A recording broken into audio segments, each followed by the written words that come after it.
Gessner, temos aqui o contato retomado. Gessner, eu dizia que é um prazer dividir a tela com você anteriormente, repito. Olha, o prazer é meu, Vitor. Boa tarde a todos os espectadores aqui de CNN. E te dou as ótimas vindas aqui no CNN Money. De fato, é muito bacana, é uma honra ter você aqui como colega, como nosso colunista, Gessner. Eu queria começar esse nosso bate-papo tentando entender essa diretriz do governo.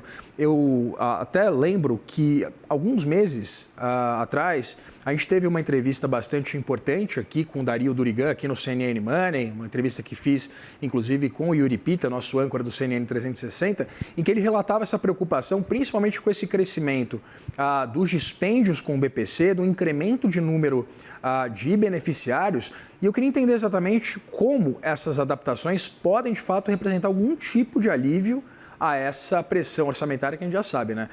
Consome boa parte desses gastos obrigatórios do governo e a gente já quase não tem quase nada em gasto discricionário, né? Olha, sem dúvida, Vitor, isso eu diria que o grande problema do desequilíbrio das contas públicas reside justamente no sistema previdenciário como um todo. Você mencionou muito bem esse crescimento muito forte, muito acentuado do benefício de prestação continuada, né? Muito além, um crescimento muito além da inflação.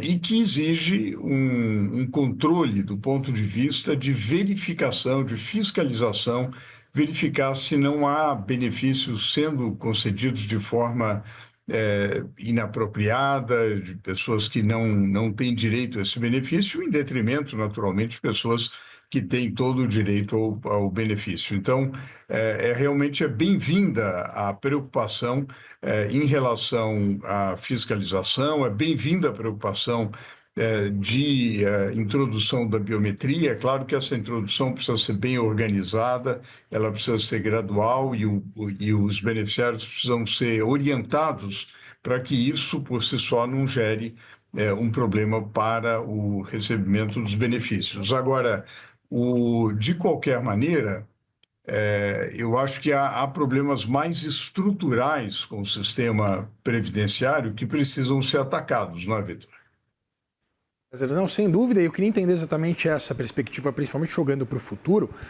Discute-se muito, né, essa vinculação dos benefícios previdenciários também ao crescimento real do salário mínimo, contrastando, exatamente com essa ausência de qualquer tipo de ganho de produtividade. Fora isso, existe essa pressão orçamentária, uma perspectiva, por exemplo, de nossos gastos discricionários chegarem a zero ou próximo disso nos próximos anos.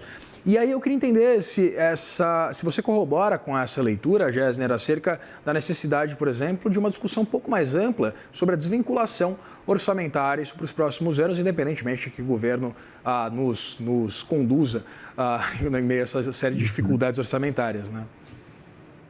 Olha, com certeza, Vitor, nós temos que ter consciência que há um problema muito grave do ponto de vista de desequilíbrio do nosso sistema previdenciário. Eu chamaria atenção para 3 aspectos, um dos quais você levantou muito bem, que é a questão do salário mínimo crescer acima da inflação e os benefícios previdenciários estarem vinculados ao crescimento do salário mínimo. Isso é uma bomba que vai explodir. Não dá, simplesmente não dá para continuar dessa forma.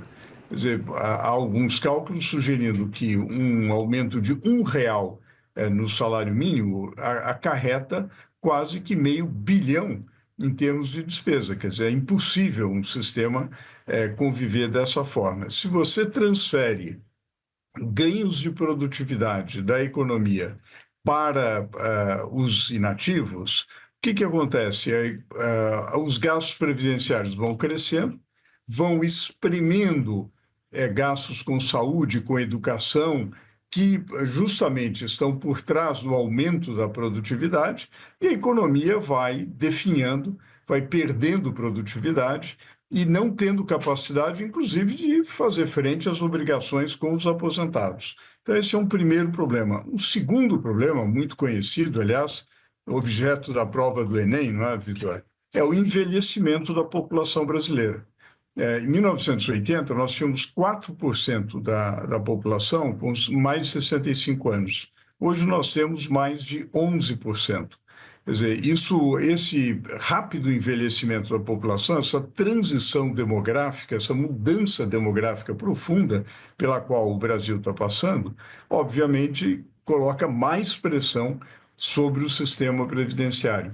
E, por fim, há um terceiro elemento, um novo mundo do trabalho, no qual o trabalho formal perdeu importância relativa, ou as relações trabalhistas estão numa profunda transformação, o que também diminui as contribuições para o sistema da Previdência. Portanto, Vitor, a gente tem que encarar a realidade e realmente nós teremos necessidade rapidamente de mais uma profunda reforma do sistema previdenciário, Vitor. Gessner, eu te daria nota máxima se fosse avaliador da sua redação do Enem.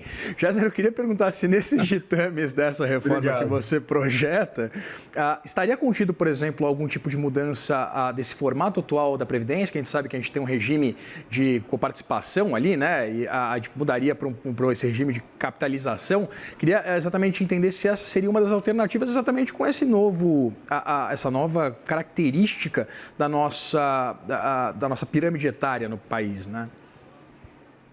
Olha, Vitor, há várias propostas para a mudança do regime previdenciário. Sempre é necessário manter o gradualismo para que não haja uma mudança brusca que comprometa direitos adquiridos. Há estudiosos a esse respeito de vários anos. Eu chamaria atenção para o Hélio Zilberstein, para o Fábio Jambiage e tantos outros